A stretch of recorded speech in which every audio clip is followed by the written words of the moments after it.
Hi everyone, Tally and Farrell here from Bored of It, and welcome to our look back video for the whole of 2021. Exactly. So this is, well, it has been a little series we do where we kind of do a monthly look back at what we've been playing, just because we play a lot more games than we get to review. So we say things we like, don't like, maybe things we wouldn't review. But we thought that here we would first do something different, where we looked back at the games we discovered in 2021 that I guess really caught our attention or that we really had a great time with. And this is going to be a little different because we did put out a list of our top games that came out in 2021. So all the kind of new games. But this is more focused on the kind of older games, the ones that wouldn't make that list. You know, things that have been around for years, but we only discovered this year. Yeah. And then, because we haven't done a what we played video in a while, we will end by looking back at what we kind of played in December, November, things we got to at the end of last year that were worth talking about. Yep. So would you like to take us to the first award? Because we give every game an award. Absolutely. Go on then. All right. So first off, we have the Life is Strange award. And that goes to Alice is Missing, which is a little RPG game. It was the first RPG that we tried, hence it's in this highlight video, and we absolutely loved it. But before we talk about the game a little bit more, why don't you explain the award? Yeah, so I think it's just the theming, really. I kind of backed it because it just really reminded me of Life is Strange, which is a video game that's really great and Tally found really stupid. Yep. But it's a kind of similar vibe as well about like a small northwestern Pacific town and things like people going missing or bad things happening. And yeah, it's a kind of not, well, I guess it's like a one and done role-playing game, but you can replay it though. Yeah. What we mean is it's one session and done. So it kind of takes about 3 hours. You meet up, you make your characters. And then the twist is you all play through text. So you have like a WhatsApp group and everyone kind of texts each other. And at there's a soundtrack that kind of measures out the time. And at certain time points, you'll flip over a card that will kind of push the conversation or the direction of what's happening or make characters go to different places. And you're not allowed to speak. Everything must be done through the WhatsApp group or the text message group or whatever you choose. Exactly, in character. And we wanted to include this just because it would probably win the award for most novel experience as well. It was our first RPG. It was novel as an RPG. Yeah. And it was just a really great experience. It's a really well done game. And it's one that we really want to play again. Yep. So... And my character's name was Evan Holwell, and I am still saved as that in Farrell's phone. Yeah, Nice. every one of our friends who participated still has the same name in my phone as we did. And I think we played this like back in like April or something. Yeah, good fun. Like you said, very novel, fun. Even though the subject matter is kind of serious, like we still had a fun time, didn't we? Yeah. I guess it's what you make of it in your group. Yeah, I suppose it probably wasn't supposed to be that funny, but one of our friends kind of went out on that kind of limb with his character, and he played it. Which one? They both did. No, I think Jack Briarwood was a little more out there. Okay. But yeah, so we just wanted to highlight that. So that was the first award, and then I guess I'll take the second because I can already see it looking at me. So this is going to be the award for Farrell's least favourite game of the year, which goes to Quacks of Quedlinburg. Don't know how we're going to put this. Just hover out there and kind of stick to the side. Hello. So it's got the award for my least favourite game of the year, not because it actually is my least favourite game of the year. It's actually a brilliant game and one of our most played ever, let alone this year. But because it's the only game Tally consistently beats me in. I think at the moment she's won 6 or 7 times in a row. And every single time we play, I throw my bag down in frustration and say this game is stupid. Yeah, I believe you gave it in a previous monthly look back video. This game is stupid award. Sounds about right. So great. But it's my favourite. I'd give it my favourite game award. Yeah, so this is one we discovered in January, and it's come out all the time, all the year through. January. We have all the expansions, and it's one of your definitely top 3 favourite games, I think. Definitely. I love it. I think it's a fun one in that kind of anyone can win, because I usually do get beaten by Farrell on a mostly daily basis, especially with Euro games. It's, I would say, one of my favourite genres, and a lot of my favourite games are Euros, but I'm absolutely terrible at them. But with Quacks, it is less about skill. I mean, I guess you need to have a bit of skill when you comboing your chips together and things like that, but ultimately it is down to a lot of luck. So I think it's a good one to crack out on those occasions where people don't want to think too much, and you know, more people who are maybe less experienced can get involved. But yeah, so Kreis Quedlinburg, definitely a highlight. It's like maybe slightly higher than like a base level family game, but it's on that edge, and it's definitely one worth getting out if you prefer lighter games, or you just want kind of a more chill experience that's kind of funny and moves quite quickly. Yep. So, do you want to take the next award? I'll take the next award, and that is the Family Funzone Award. And that goes to... Leave this so you can put it in the middle. El Dorado. It's the Family Funzone Award because, I mean, kind of self-explanatory. We've had a lot of fun with our families playing this one. Both of our families, actually, haven't we? Maybe mine more than yours. I think your mum... No, she got to grips with it in the end. Well, did she like it, though? I think she did like it in the end once she got to grips with it. But yeah, Farrell's mum and her friend came over to visit us here in Copenhagen back in November now. And we played it about 8 times over the course of a long weekend. Yeah. Maybe more, right? Well, 7 or 8. We, in let's say November, did like our most played games ever since we started keeping records. And honestly, by about 2 or 3 weeks after getting this game, it would have already been in that top, which we got just after we did that list. And it would have been in that list or made it into that list because we got it one of the times we were on a trip back to England, and we instantly like tried it out with, again, my mum and like a friend that lived nearby who came round. And we played it a few times that night. And then we played it with like friends here. And then when Mum came, we kept playing it, and then we played with your parents. And it's just gone down really well with everyone we've played it with. And it's been a real highlight to show that even though, you know, it's not the heaviest game, most complex, it doesn't have, you know, it's been mean to say a great deal going on, but it's just to show it's kind of simple. How much fun and enjoyment this can bring, you know, to have kind of 50, 60-year-old women like brutally playing to the full extent of their abilities and caring about what's going on in this little race game was quite fun to watch. Yeah, I guess it's the race element, right? I think everyone, it taps into everyone's competitive side, I feel like. Exactly. And then the actions are simple enough to really get to grips with quite easily if you're not that experienced, but it also satisfies us who is used to more complex games. We still have a lot of fun with it, and we still play it by ourselves actually on the odd occasion, haven't we? We have played 2-player. Yeah. It's not like we only get it out when the families are here, so I think that's also a good testament to the game. Yeah, we also did a playthrough video actually, if you're interested in seeing how it plays. But we'll go to the next one. I think we'll try and clear out the middle so you don't have to stand them up all the time. And the next award is the Old Euro is the New Euro award, and that is for Orleans. Nice. And this was a game we discovered about midway through the year, and it's because Capstone Games reprinted it. And we're kind of big fans of whatever Capstone Games is putting out, so it kind of piqued our interest. I definitely scrolled past it on Board Game Geek and always my eyes had glazed over, but I was like, what? Hey, we'll give it a try. Yeah. So we got it, and instantly the first game we were both hooked, and we both really got into it. We love the bad building mechanisms. I love the way the actions work, and it's similar to Quacks in some ways, but I just like the kind of strategy it allows you to do of leaving your workers on the board for next time if you don't get the right ones, or you know, this and that. But despite being a decade-old game, we both...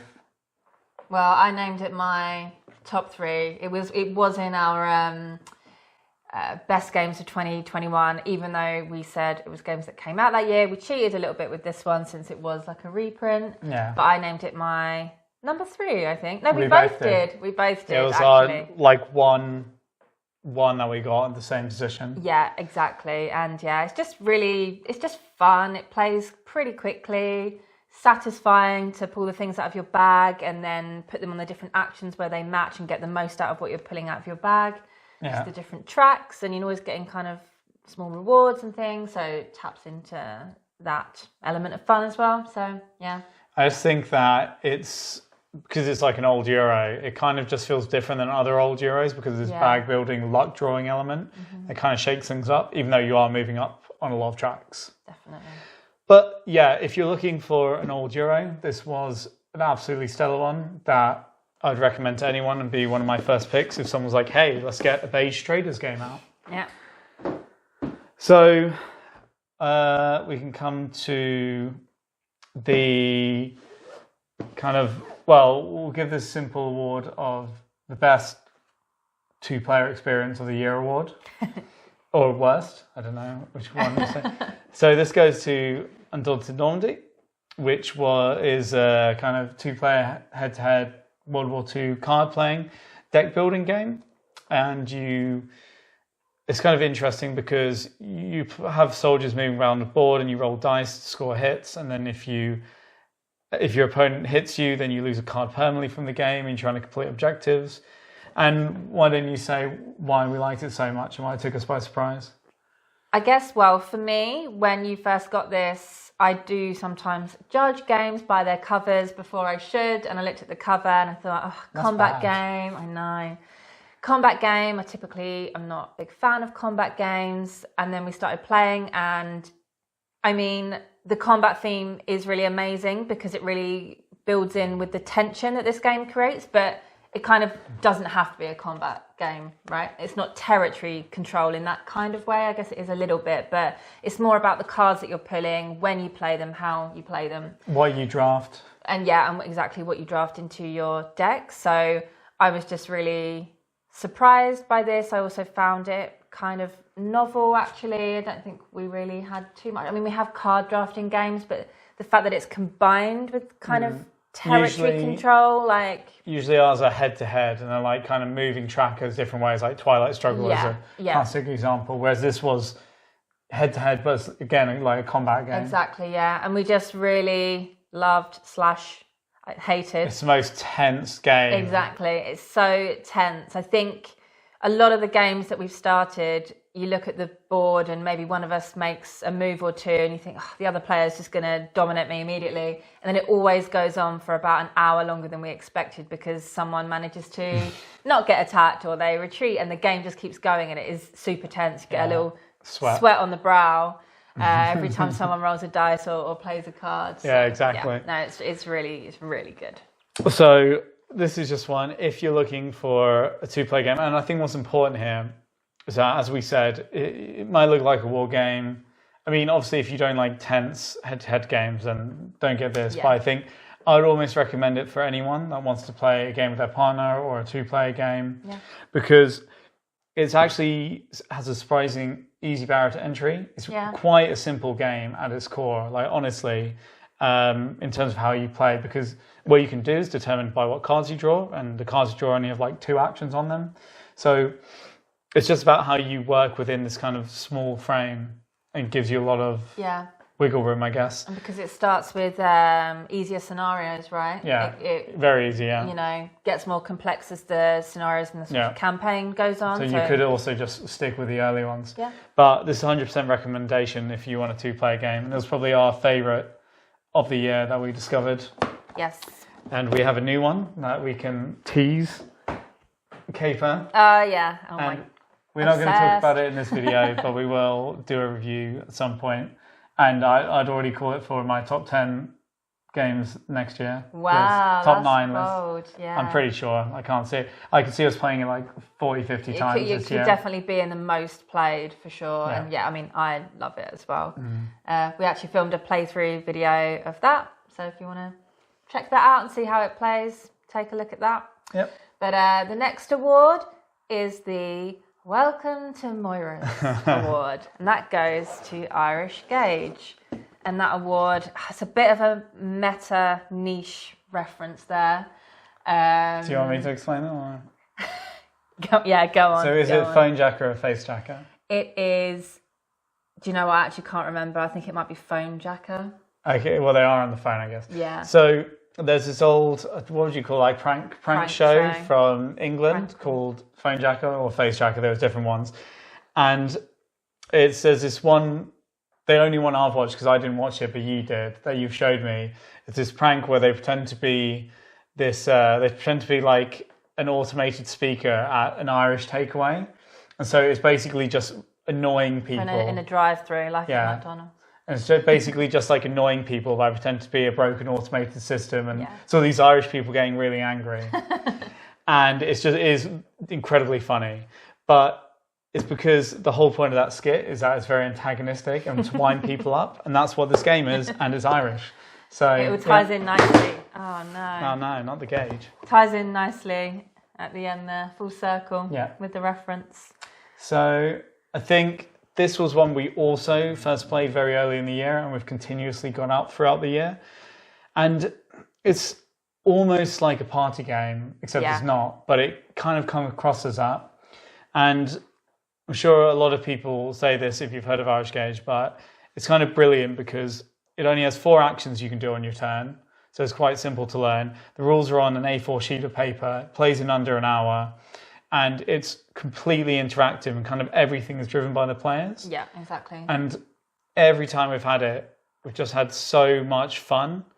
And there's just so many layers as well to it of like strategy, and you can tank other players' routes like by just removing cubes from the bag. And it's good stuff. Yeah, I guess there's a lot of layers to the strategy, but also you could just play without even having to think about that, right? Because you could just play...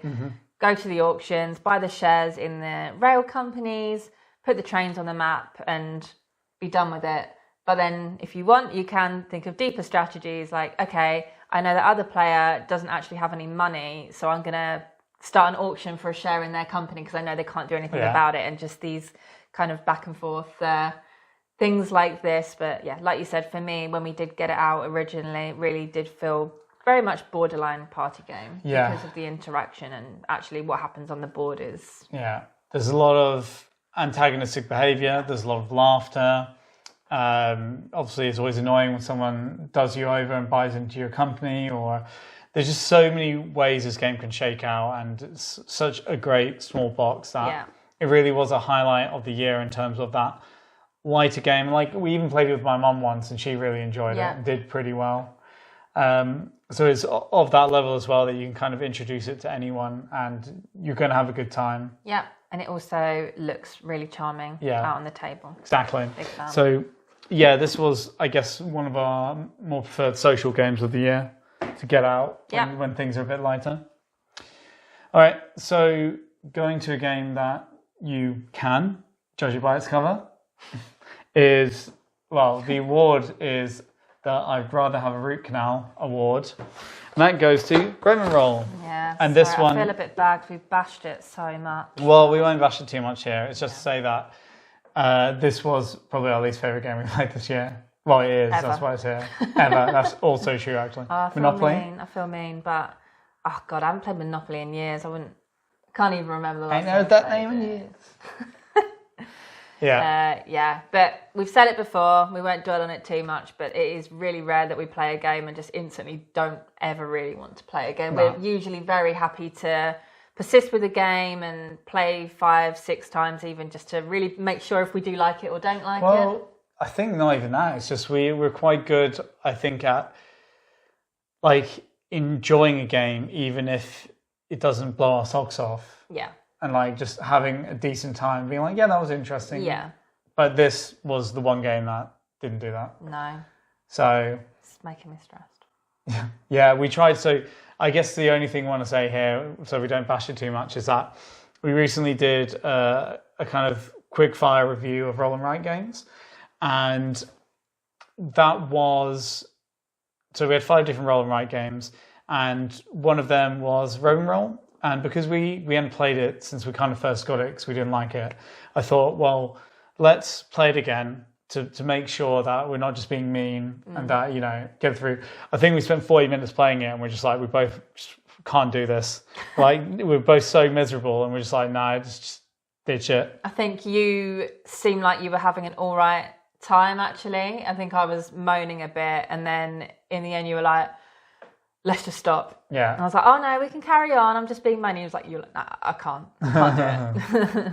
But yeah. Just me.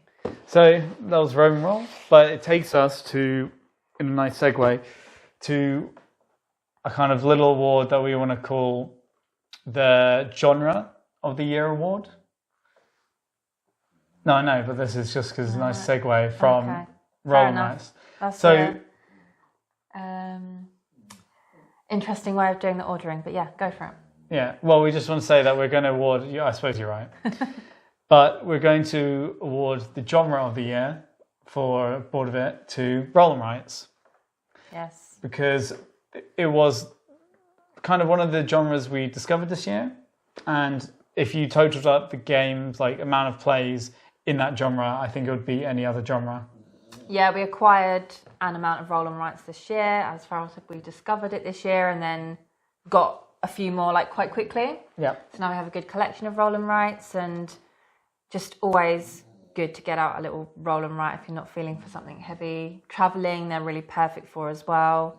So yeah, really enjoy them, and definitely opened my eyes up to the fact there can be heavier Roll and Writes as well, or unwrites. I always thought they were all kind of lighter games, but it's not true. With things like Hadrian's Wall, you can get those heavier ones. So it's a really interesting experience to try out the different ones there this year. Yep.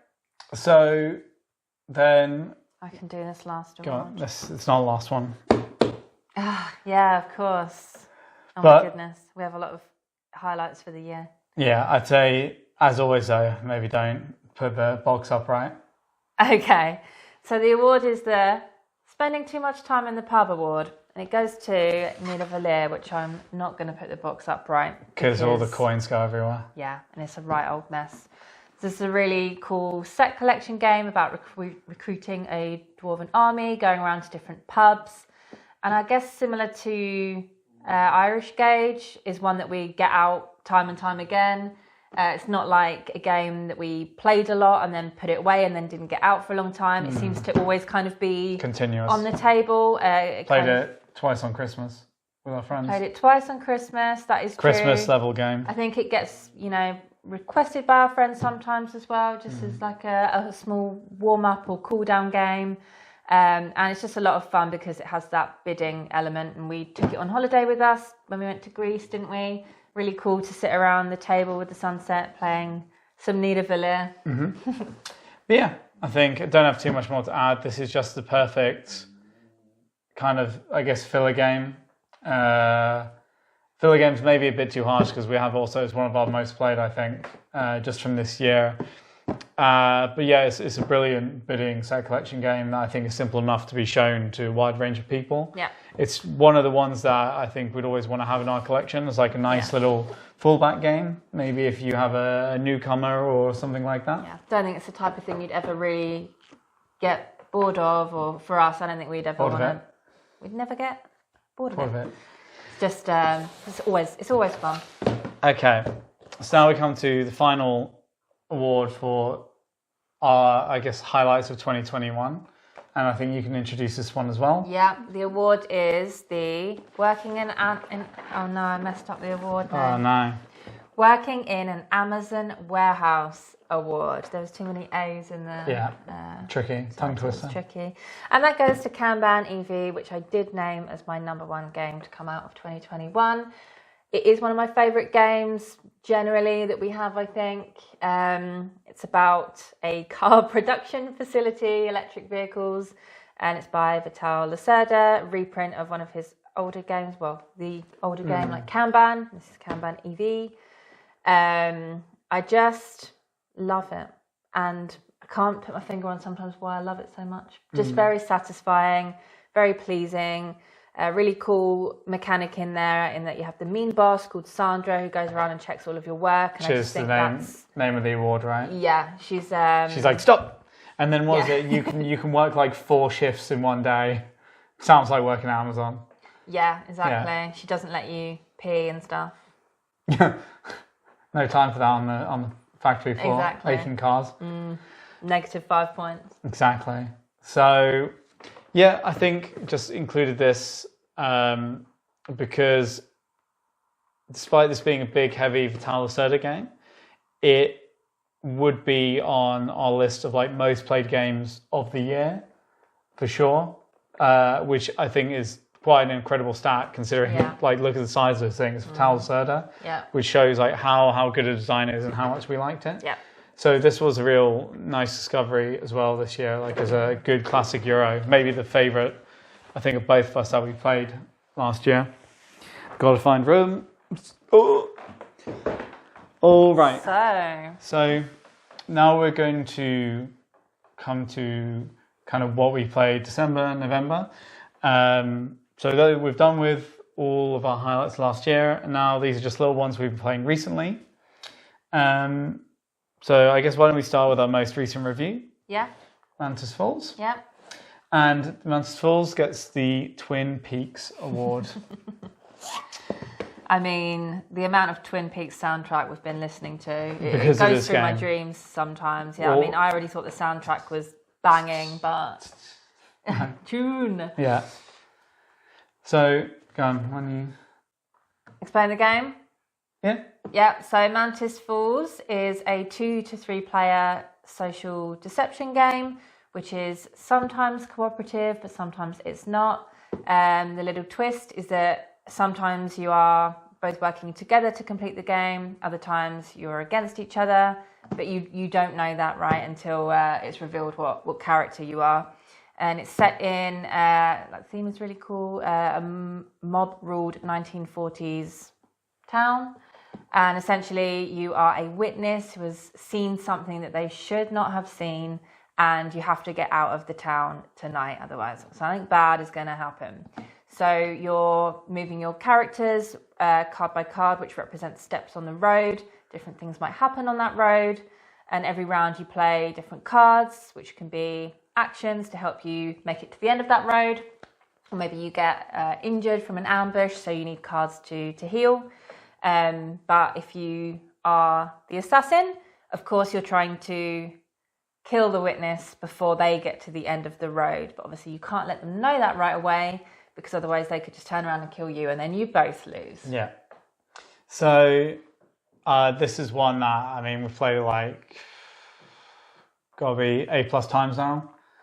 And we only got this, I think, just before Christmas. And we've had an absolutely great time every time we played. I think, just want to highlight it because it's incredible that someone's made a social deception game that works at 2 to 3 players. And it is completely filled with tension the whole time. We've had some great games, and it's also just this thing of like not knowing if everyone's a witness. Maybe you're taking a little too much damage from these unseen events, and then you're getting suspicious. The card play kind of evolves the more you play the game. You become familiar with the cards, so you can kind of combo things together or think of like out of the box strategies.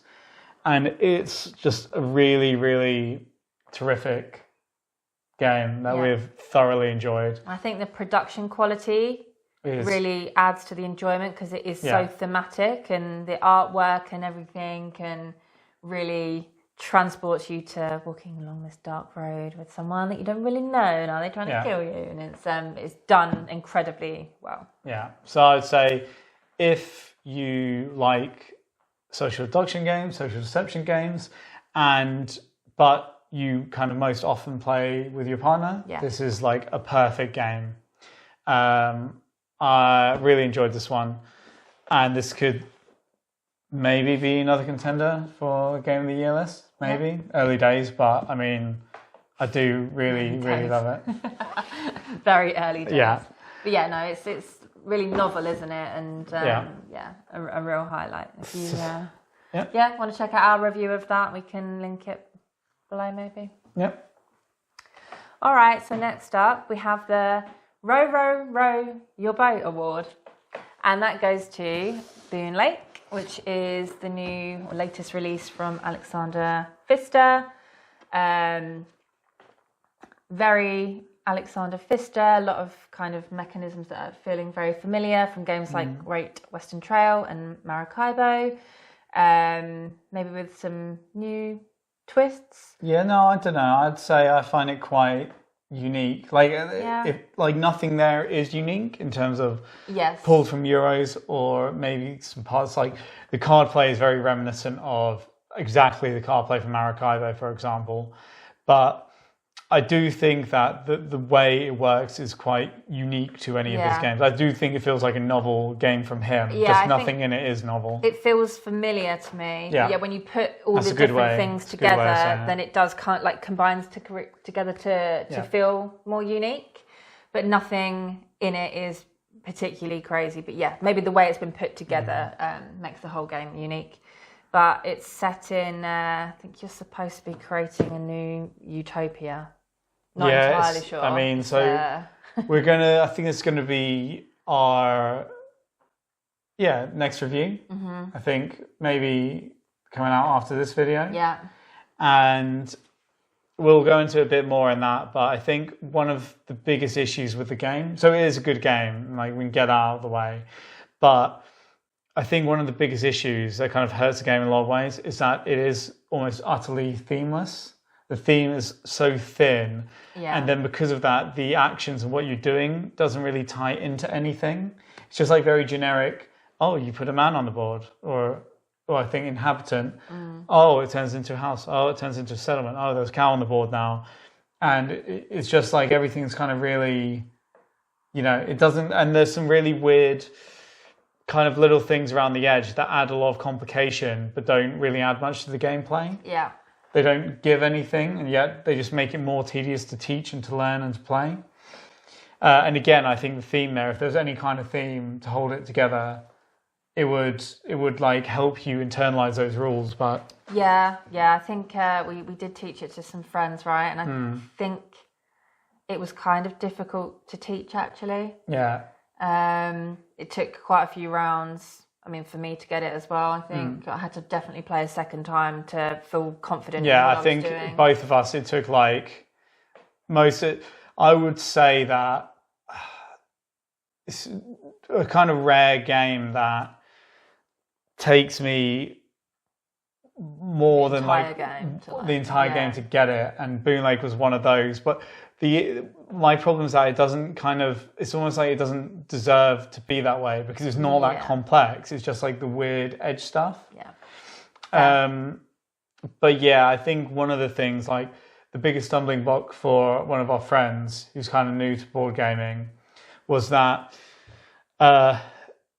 in this it's a weird kind of thing, because you both spend resources, but you also need resources that you don't spend as a prerequisite. Yeah. So like there's some things that when you say you play a card, you'll spend money, maybe you'll spend vases. Yeah. But then the other goods you need are just kind of nebulously there, and you just meet a prerequisite. You don't spend it. Yeah, it's just, you just need to produce enough of it. And it's just like this weird combination of like, why do you have both in a game? Because then people struggle to understand why they would spend this but not this, and where the tokens were, and it was a bit of that was, I think, a real sticking point for teaching them it. Yeah, I think maybe just also the fact that maybe it just takes a bit of getting used to, but every round the active player, let's say, does one action, and then everyone else can do like a secondary action, but it's not the same action, it could be completely different. I think that also takes a little while to get around the table and be like, okay, now you can do something as well. And it's like, oh, it's me, like I can do it. And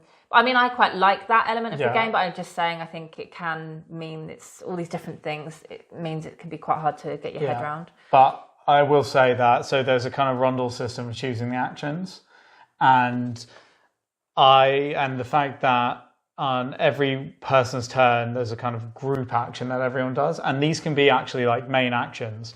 I think that's one of the greatest parts of this game. Yeah. Is because it's a heavy Euro, but it manages to keep everyone invested in everyone else's turn. Yeah. Because they're getting like a main action.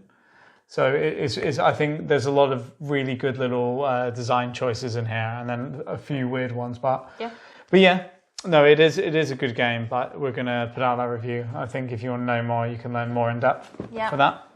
But we've been playing that. So, okay, let's do the tough one and then we'll leave the fun one for last. Okay. So, the next game is going to get the Brutal Austrian Award, and that goes to Imperial Steam, Southern Railways of Austria from 1839 to 1857. Thanks for clarifying. And this is such a heavy, harsh, complex, brutal track laying Euro. Yeah. That I think you had worse experiences than me. It's really tough because, again, I said earlier in this video, I really like these tight Euro games. I'm just bad at it, and this adds in the element of being very, very brutal, in that other players can sort of block your routes off, take things you want. And it's not that I don't like it, I'm just not good at it. That's what it is. This, for me, gives me, like barrage vibes, because it is quite savage, and, you have that kind of not direct player interaction, but just, like I said, the fact that people can block you off. And I just find it really stressful when you have a whole strategy and you go, la, la, la, la, la, oh, I'll put a route here or whatever. I'll sell here. And I'm like, I just worked for about an hour hoping that I would be able to sell there. And then it's, game over with games like this. And a lot of the time you just can't recover. Whereas other games, you can still have the enjoyment of thinking that you might be able to recover. But I just know with like this and barrage that it's kind of all over.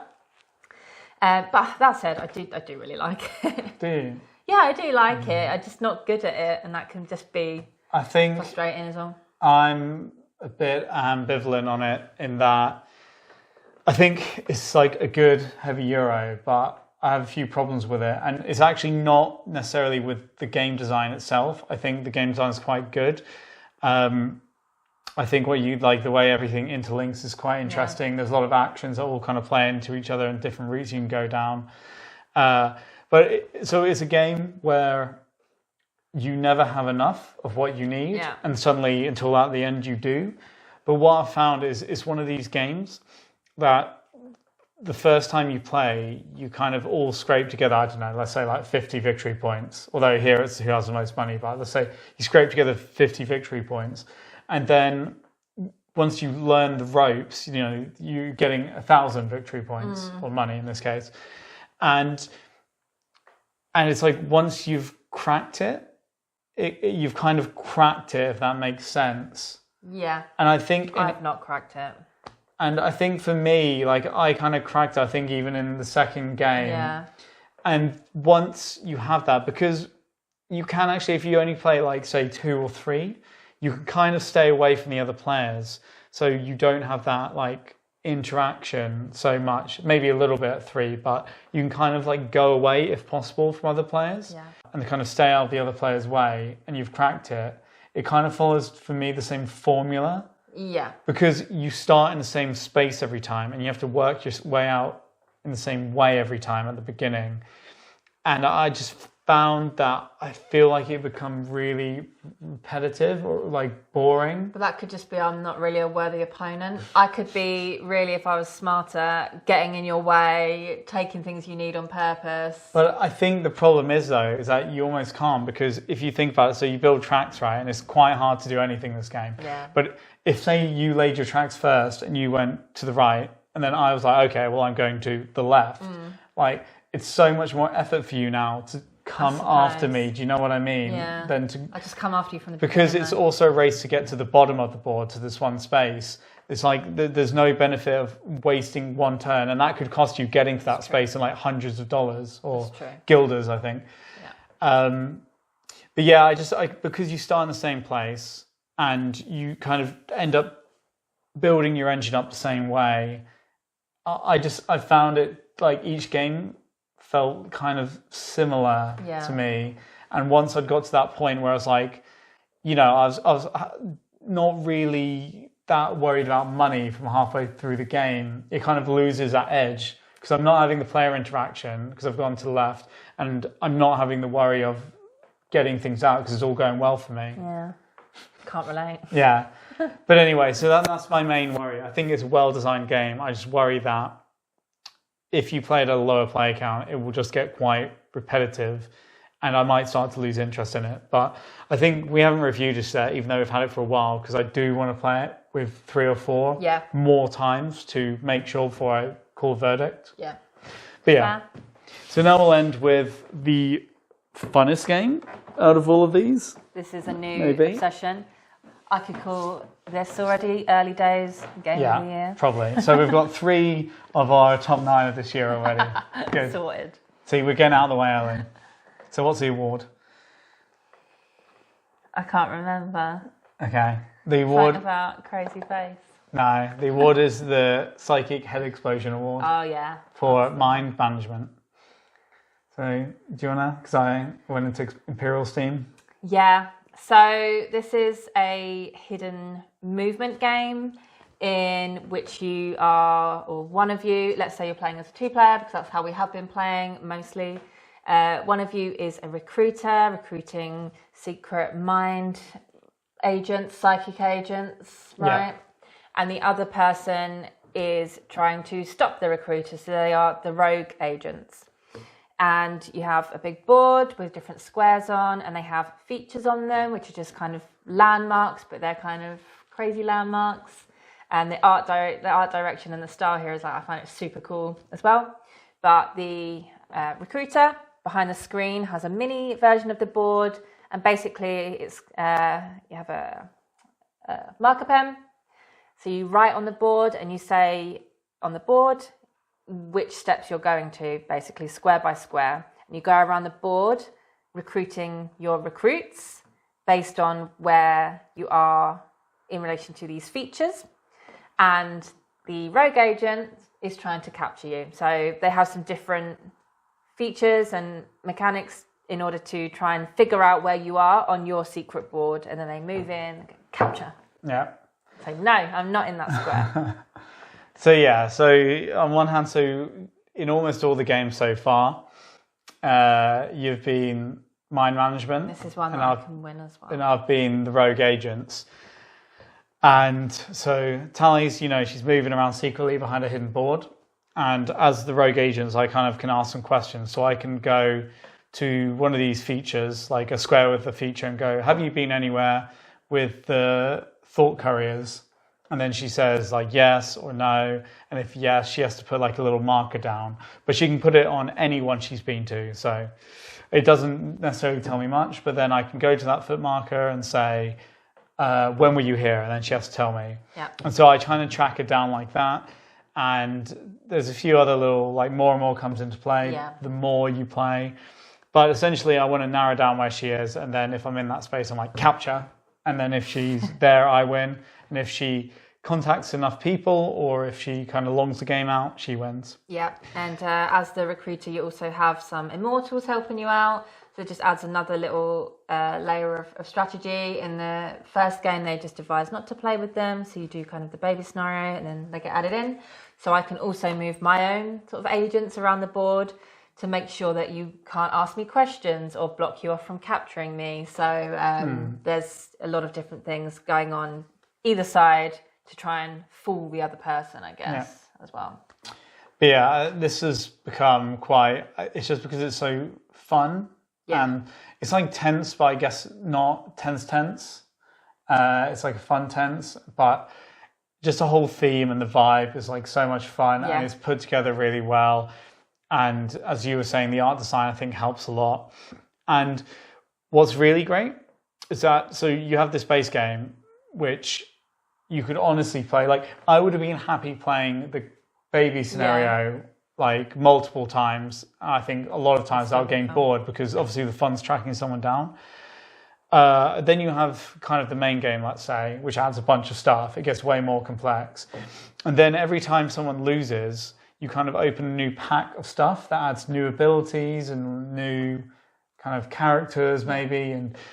And so the gameplay evolves and you get more and more and more. And then when you've like kind of done them all, you can choose which to keep in and which to keep out. And so it's like modular. So it's like a legacy game in some ways. Yeah. But we've played this, let's say 7 times now.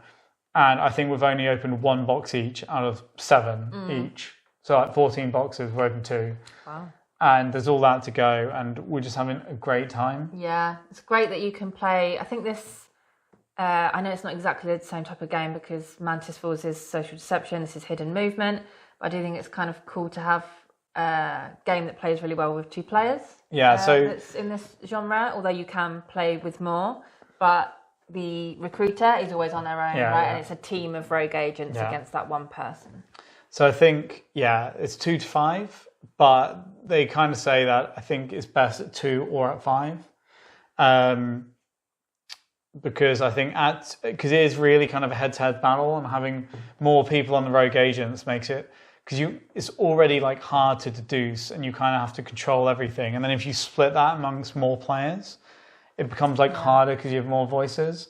But I mean, maybe it is good at 5 because that's one of the best player counts. But I think honestly, we would almost always play this as a 2-player game, because it's so cool, we'd want to show someone. Like I would like it. Say if my mum was over, I'd maybe play the baby game with her just because it would be fun, right?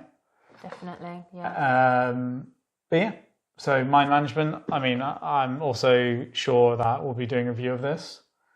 So I think all of the games we've been playing recently we'll do reviews of. Yeah. But I think it might be a little bit because, like I said, we want to see more of the content.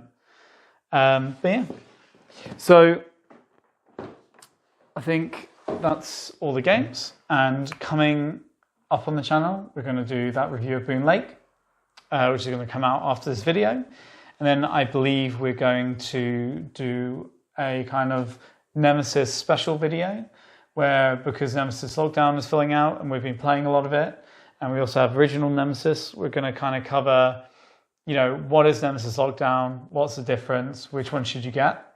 And then after that, I think we'll just review Nemesis Lockdown. Mm-hmm. And then we'll get into, I think, some of these ones, depending. Yeah, exactly. Depending on player counts and stuff, I think. Yeah. But we hope you enjoyed us talking about some of our favourite games of the year and some of the things we've played. The ones that we were really excited about, that you could tell, like Mantis Falls, Mind Management, are like easy buys. But thank you for watching, and if you haven't already, it would mean the world to us if you could subscribe. Feel free to ask us any questions about any of these games. We love the questions. Happy to help. Let us know what you've been playing, or your highlights of the year. Yeah. Even better. Yeah. Yeah. But thank you for watching. Bye.